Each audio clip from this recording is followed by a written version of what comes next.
नमस्कार। आज की इस वीडियो में हम बात करेंगे pre BA BEd pre BSc BEd प्रवेश परीक्षा 2022 में पूछे गए सामान्य ज्ञान के प्रश्नों के बारे में। विश्व जनसंख्या दिवस किस दिन मनाया जाता है? ऑप्शन है 11 जून, 11 जुलाई, 21 नवंबर या 23 दिसंबर को। इसके सही आंसर है ऑप्शन बी 11 जुलाई को। हर साल 11 जुलाई को विश्व जनसंख्या दिवस मनाया जाता है। अगला प्रश्न है, निःशुल्क और अनिवार्य शिक्षा का अधिकार 2009 भारतीय संविधान में किस अनुच्छेद के तहत सम्मिलित किया गया? ऑप्शन है अनुच्छेद 21 ए, अनुच्छेद 26 ए, अनुच्छेद 15 या अनुच्छेद 16। सही आंसर है ऑप्शन ए अनुच्छेद 21 ए। निःशुल्क और अनिवार्य शिक्षा का अधिकार 2009 भारतीय संविधान में अनुच्छेद 21 ए के तहत सम्मिलित किया गया और इसे 1 अप्रैल 2010 से लागू किया गया है। अगला प्रश्न है, भूकंप की तीव्रता नापने के लिए कौन सा पैमाना उपयोग किया जाता है? ऑप्शन है ordinal scale, map scale, Scoville scale या रिक्टर स्केल। सही आंसर है ऑप्शन डी रिक्टर स्केल।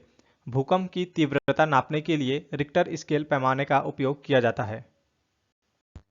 सर्वोच्च न्यायालय के एक न्यायाधीश के विरुद्ध पदच्युति समावेदन उसी सत्र में संसद के प्रत्येक सदन में कुल सदस्य संख्या के बहुमत और उपस्थित तथा मतदान करने वाले सदस्यों के 2/3 बहुमत से पारित हो गया।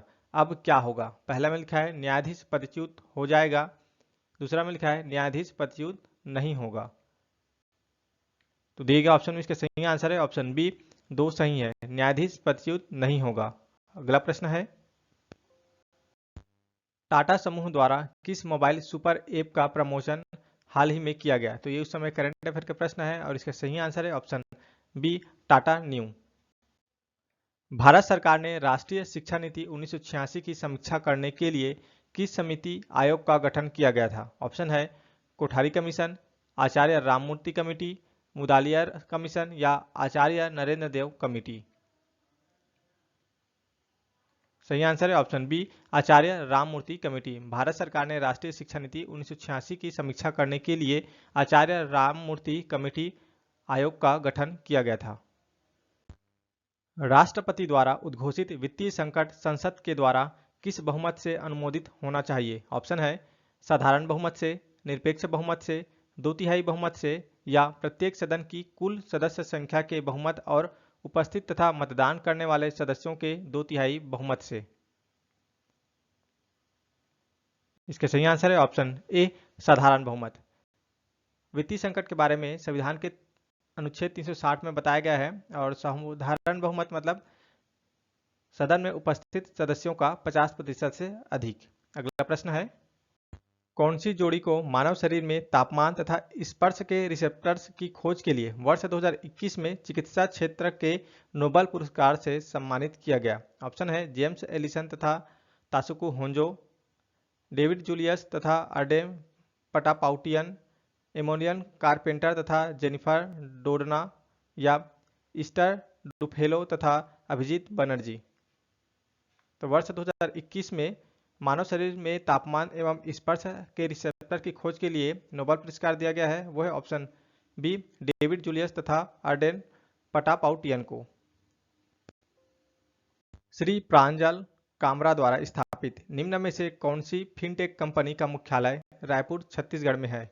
ऑप्शन है पेटीएम, इन्वेस्ट यादन्या, फिनोलॉजी या रेजर पे। तो इसका सही आंसर है ऑप्शन सी फिनोलॉजी। वर्ष 2022 में किस कंपनी ने भारत में अपना सीमेंट व्यवसाय अदानी समूह को बेच दिया है? ऑप्शन है होल्सिम, अल्ट्राटेक, सीमेक्स या यूरो सीमेंट। सही आंसर है ऑप्शन ए होल्सिम। भारत तथा श्रीलंका के बीच में कौन सी जल संधि जल संयोगी जल डमरू मध्य स्थित है? ऑप्शन है पाक स्ट्रेट, कुक स्ट्रेट, एलस स्ट्रेट या एलोर स्ट्रेट।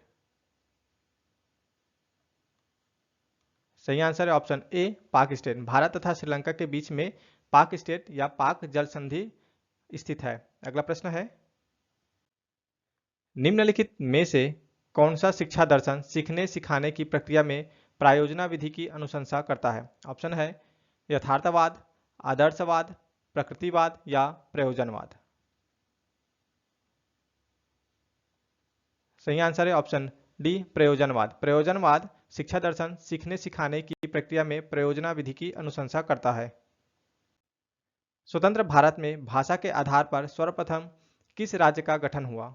ऑप्शन है कर्नाटक, पश्चिम बंगाल, आंध्र प्रदेश या पंजाब। तो इसका सही आंसर है ऑप्शन सी आंध्र प्रदेश।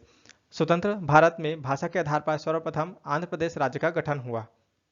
जिला न्यायाधीश पद बंद में क्या सुमेलित है? पहला में लिखा है नगर सिविल न्यायालय का न्यायाधीश, दूसरा में लिखा है सत्र न्यायाधीश, तीसरा में लिखा है संयुक्त जिला न्यायाधीश और चौथा में लिखा है सहायक सत्र न्यायाधीश। तो दिए गए ऑप्शन में इसका सही आंसर है ऑप्शन डी 1, 2, 3, 4। ये चारों भी सही है। निम्न में से कौन सा सागर भारत की सीमा से नहीं लगता है? ऑप्शन है अंडमान सागर, अरब सागर, बांदा सागर या लक्षद्वीप सागर। दिए गए ऑप्शन में इसके सही आंसर है ऑप्शन सी बांदा सागर। बांदा सागर भारत की सीमा से नहीं लगता, बाकी तीनों ही अंडमान सागर, अरब सागर और लक्षद्वीप सागर ये भारत की सीमा से लगता है। देखिए ये है इंडिया, यहाँ पर से अरब सागर, लक्षद्वीप सागर और अंडमान सागर, और यहाँ ये है इंडोनेशिया और इंडोनेशिया के पास में ये बांदा सागर। योग के अंतर्गत सूर्य नमस्कार में कितने आसन होते हैं? ऑप्शन है 14, 7, 12 या 10। सही आंसर है ऑप्शन सी 12। योग के अंतर्गत सूर्य नमस्कार में 12 आसन होते हैं। प्रार्थना मुद्रा, प्राणासन, हस्त उत्तानासन, हस्त पादासन, अश्वसंचलनासन, पर्वतासन, अष्टांग नमस्कार, भुजंगासन, अधोमुख स्वनासन, दंडासन, हस्तपादासन, हस्त उत्तानासन और ताड़ासन। इस तरह से ये योग के अंतर्गत सूर्य नमस्कार के 12 आसन है।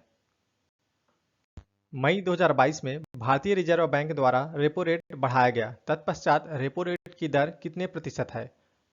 तो ये उस समय करंट अफेयर का प्रश्न है और इसका सही आंसर है ऑप्शन बी 4.40%। मद्रास में 1864 ईस्वी में स्थापित वेद समाज के प्रमुख नेता थे। ऑप्शन है चेम्बेती श्रीधरलू नायडू, गोपाल हरि देशमुख, नारायण गुरु या कंदुकुरी वेरिसलिंगम। सही आंसर है ऑप्शन ए चेम्बेती श्रीधरलू नायडू। मद्रास में 1864 ईस्वी में स्थापित वेद समाज के प्रमुख नेता थे चेम्बेती श्रीधरलू नायडू। संयुक्त राष्ट्र संघ द्वारा वर्ष 2023 को किस विषय का अंतर्राष्ट्रीय वर्ष के रूप में मनाए जाने का निर्णय लिया गया है? ऑप्शन है मोटे अनाज मिलेट्स का वर्ष, फल एवं सब्जियों का वर्ष, बुनियादी विज्ञान तथा सतत विकास का वर्ष या देशज भाषाओं का वर्ष। इसका सही आंसर है ऑप्शन ए मोटे अनाज मिलेट्स का वर्ष। मिस्टर एगेन्यू के द्वारा छत्तीसगढ़ में किए गए कार्यों में सम्मिलित नहीं है। ऑप्शन है छत्तीसगढ़ के मुख्यालय को रतनपुर से रायपुर स्थानांतरित करना, परगनों को पुनर्गठित करना, विभिन्न करों को समाप्त करना या त्रिवर्षीय बंदोबस्त लागू करना।